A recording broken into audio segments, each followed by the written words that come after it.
Impossible. যদি বর্তমান বীরভূমের রাজনীতি নিয়ে যদি দু একটা কথা বলেন। আজকে থাক না, আজকে শুধু সিনেমার কথা বলছি, একটা দিন তো সিনেমার কথা বলো।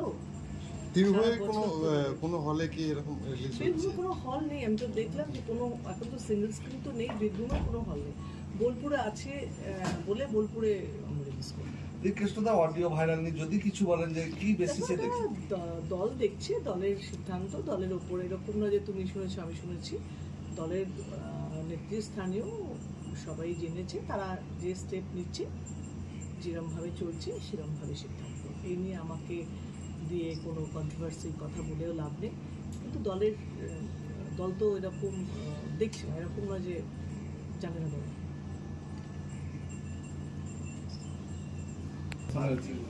হ্যাঁ, আমি ফোন করেছিলাম, আমি যেদিন তার পরের দিনই ফোন করেছিলাম, বলো ঠিক আছে। আজকে দেখি আজকে যখন যাবো বাড়ি যাবো তখন আমার কিছু মিটিং আছে, মানে এটার তো এখানে কাজ শেষ, এখানে একটা মিটিং আছে, মিটিংগুলো করে দেখি আশীর্বাদের সঙ্গে কথা বলতে পারছি। কৃষ্ণদল তো তৈরি করা হ্যাঁ শুনছি, খুবই রয়েছে ওখানে যাওয়া যাবে না টাইমে, আমার তো এখান থেকে আশীর্বাদে দেখা করতে পারি। কিন্তু আজকে এছাড়া কি প্রোগ্রাম আছে আপনার? আর আমার বাড়িতে কিছু মিটিং আছে, কিছু পলিটিক্যাল লোকজনের। আপনার লোকসভা কেন্দ্রে কোনো হল নেই 15 বছর যাবত, কি বলবেন? আমি বলি আসলে সিঙ্গেল স্ক্রিনগুলো বন্ধ হয়ে গেছে না, শুধু একটা ধরো আমি যদি বলো যে আপনি চালাতে পারেন, আমি একটা হল চালাবো।